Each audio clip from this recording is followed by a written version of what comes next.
All right, what is going on, guys? It is Joe Knows Hustle here, and in this video I'm going to be making an update on the series that I created a while back, a couple months ago, on how to start a clothing brand with a $1,000 budget. So first off, you might realize a quality change in video. I just got the S9 Note, and I was about to buy a $600-700 camera, and I think this will get me by for a while. Honestly, I'm pretty impressed. But anyways, let's get right into it. I got some notes here. That's pretty different for me. Usually I just go off the top of my head, but I'm going to try to keep this video a little bit more short and concise and straight to the point. So let's get down to it. So first off, the challenge was pretty ambitious. Starting a business at all with $1,000 budget it's a pretty big thing, because you've got so many different aspects of business. You have your finances, you have your marketing, you have your sales, and between all of that is ad spend for social posts, ad spend for posts directly related to posts for generating sales, generating emails. When you put everything all together, it's a lot. It really is a lot. And I'll tell you one thing, the budget went quickly. I'm already out $1,000. Now, was it a zero sum? No, I don't think it was at all, but definitely a very ambitious challenge, to say the least. The next thing is it was definitely a learning experience. I've never done anything like this. I did a dropshipping e-commerce store before in the past, but that was very different from this. I was trying to build a brand, and in a brand there is a lot more to selling what I was selling in the past, which was generic products that people buy based on passion for the product that identifies them with a certain group, rather than people being passionate about a brand. So that definitely was a learning experience, going from trying to build a brand and stepping away from just passion products that people don't care about the brand. They don't need to know about the brand, and they are just interested in buying the product you have. So that was definitely one thing that was very different, and I learned, and I'm still learning a lot about that. The next thing is I learned a decent amount about ad budgets and what is required to spend on Facebook ads in 2018 to get results. When I started my first online e-commerce store, had to have been back, 2016, and you could get a lot cheaper ads and reach a lot more people. Now, is that to say that Facebook ads aren't still as effective? No, but it definitely meant that I had to change my strategy, change my budget, and work around that. Instead of doing a $5 ad a day for a boosted post, I was spending maybe $10 to $15 a day to compensate for that demand that has rose up from ads, more people using it, and Facebook taking advantage of the fact that they know that they have a very proven product and a very powerful ad platform. So the prices have gone up, they're going to continue to go up, and that's something that I'm going to have to, and us as marketers are going to have to learn and maneuver around and strategize in a different way. The next thing I definitely learned a decent amount about is growing a Facebook page. I grew my page from maybe 150 to 600, and I think about 636 likes in a matter of 2 weeks, doing a bunch of various different things. Maybe I'll go and break that down. But I definitely learned a lot about what it takes to grow a page and how using paid ads just really skyrockets the results that you can get. The next thing I learned a lot about is and this kind of goes into where I'm going to talk about the challenges of this, is building a brand is hard. You know, I'm reading this book on marketing, and it talks about trust for businesses is really at an all-time low through the recession and, you know, some shark businesses taking advantage of people and things like that. People aren't as quickly just to snap onto your brand, snap onto your motto, and to really come to like your group and engage with your group. That takes time. It's like building a relationship with a friend. You know, you don't just automatically become friends. I mean, some people you do, but you don't automatically just become best friends with someone overnight. No, there's a system used to build trust and to build equity in between that person, and that's no different for building a brand. You know, they say when you build a brand, people follow brands that are like themselves, and that's like the same thing as when you are finding a friend. You usually like friends that are a lot like you. So I definitely learned that it takes time to build a brand. It's not easy, and it takes a lot of work and skill. You know, you have to have a lot of work from the content marketing, putting out good content on a consistent basis, and also it takes a lot of skill because you have to have the proper marketing techniques to know where to put the right information in the right place. Do I put this on Facebook? Do I put this on YouTube? Where is my target audience hanging out? And how do I speak to them in a way that they are going to really strike a chord with? So that was something that I definitely learned a lot from. The next thing is the challenges. There was a lot of challenges in this, and I'm going to say this brutally honest. I haven't made many sales. I really have not made many sales. And that comes back to the point of building a brand. If you want people to buy from you, you know, when you are a brand-based company, you have to give them a reason why. You can't just step into the field and say, hey, yo, what's going on? Buy my products. No, that's not how it works. So one of the biggest challenges, and this was pretty hard for me coming from my e-commerce store originally, was finding influencers that I could use to showcase my products.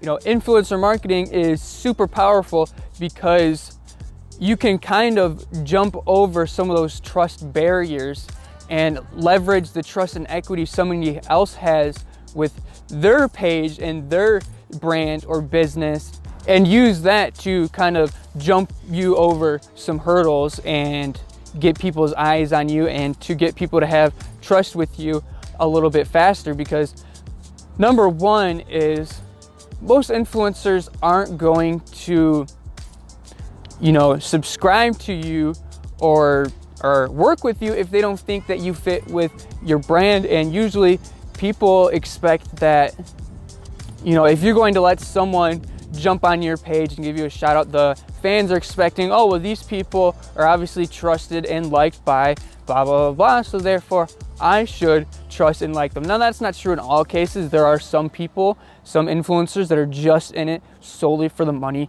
and they will jump on anyone that sends them ads. You know, I worked with people that had ads from, you know, maybe 5-10 different people a day, and they were all over the place, and some of them good, some of them bad. And this was kind of hard for me to deal with because when I did my e-commerce store, my revenue was created directly from influencer marketing. I went on Instagram and I found a bunch of different influencers, and I went ahead and said, hey, can I get an ad put on your page? I'll pay you this much. And they said, yeah, great. And I said, great. And then they throw the ad up, and I'd get sales, not all the time, but on a pretty good, consistent basis. But the thing was with what I am doing is, sorry, my arms keep getting tired, is there was already people, most of the people within my niche and my market already had monetization on their page. And so it was like they didn't want to let me post an ad on their page because that was going to create competition against their brand. And it makes sense to me, but it definitely was a challenge inside itself that I am still learning to deal with. I think it really is actually just going to take a lot of time to build trust with those influencers and to get them to maybe create partnerships and eventually be able to post ads on their page. We'll see what happens. I hope I can get some breakthrough with some influencers. There's a lot of influencers in the area that I do, but we will just have to see what happens. And it's a challenge that I am definitely dealing with and am going to be dealing with in the future. The next challenge is it's been 2 years since I first ran my business when I was 18 years old. Now I guess I started when I was 17 and now I'm 19. A lot has changed within the ad platform. Like I said, prices have changed. It takes more money to get results with more people as expected. Supply and demand, as the demand goes up, the prices go up. Also, just the ad platform itself has changed. We've seen a huge update and change to audience insights, the way that we do research and find quality pages to be able to target and advertise with. I think the old version was definitely a lot better.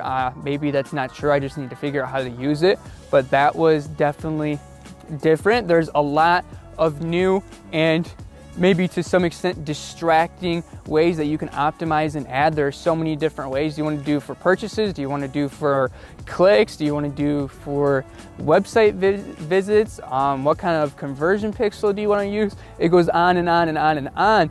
You know, for someone that came back from, it was still very advanced then, but seeing all these new features, I had to kind of hunker in, do some research and figure out what the authorities, who I follow, what they were saying and what I had to do. I had to definitely re-strategize from what I was used to. But that being said, that is the world of marketing. That is the world of digital marketing we live in. You have to be on the cutting edge. You have to be on the razor edge of everything that happens because it changed so quickly. The next challenge is there is a lot of competition in what I'm doing. You know, there are a lot of clothing brands that are based around Michigan. No, that's a good thing and bad thing. Obviously, competition in the capitalistic world that we live in, it's healthy. It definitely keeps prices down.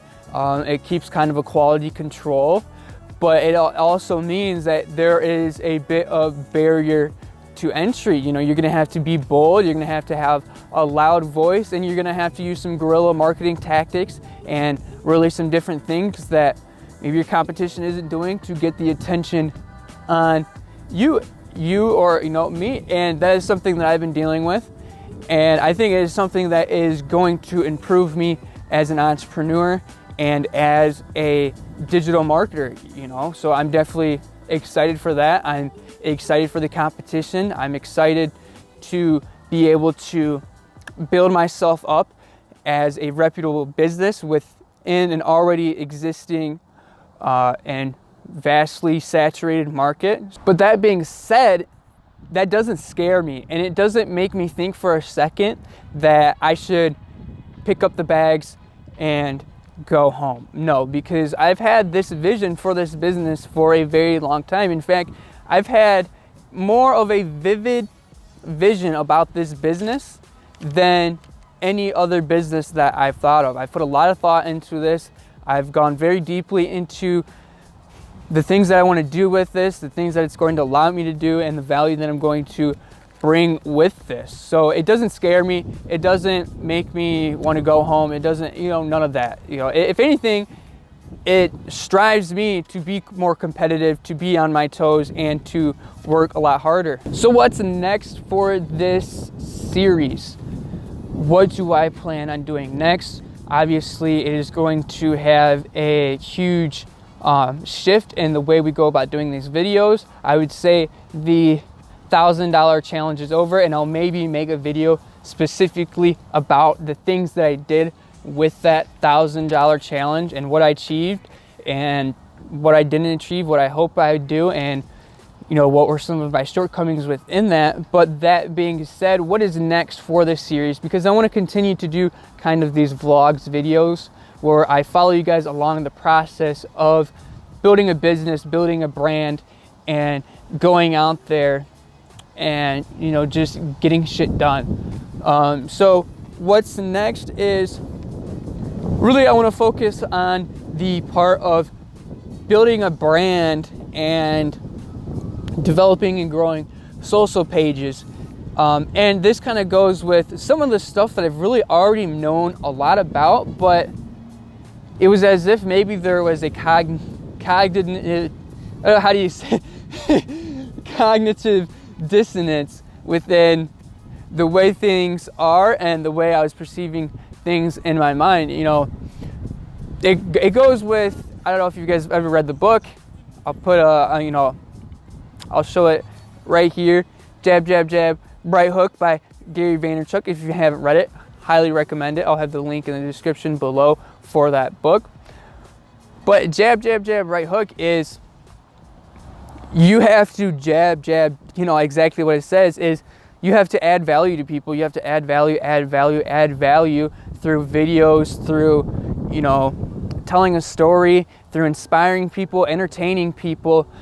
And then and only then can you hit them with a right hook, the buy. So it's weighted on one side that is focused on adding value for the customers, and then only then after you've added value, after you've built an engaging page, brand, your social pages are doing well, people have trust in you, then going out and doing more sales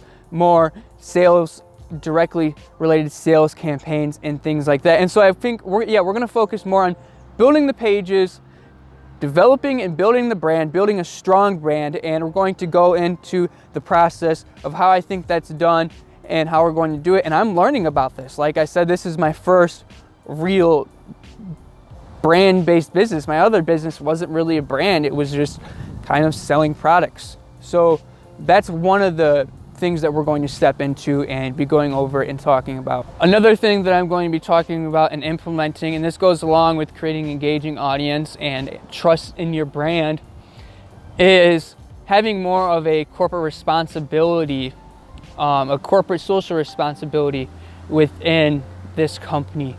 What are some things that I can do that go outside the world of profit but still affect the world in a positive manner, in a positive way? So like different charities that I can get involved with, volunteering at different events, and giving back. Because I believe if you are in business, and many people will say this, you really need to have gratitude for the position you're in. It's very easy to get greedy. It's very easy to get power hungry, like a lot of people say, hierarchies towards tyranny, and that goes apart with the greed and all of that. So to really keep yourself, down at a humble standpoint, I really think that I need to bring in some more things that are more about giving back and showing my respect and love for the customers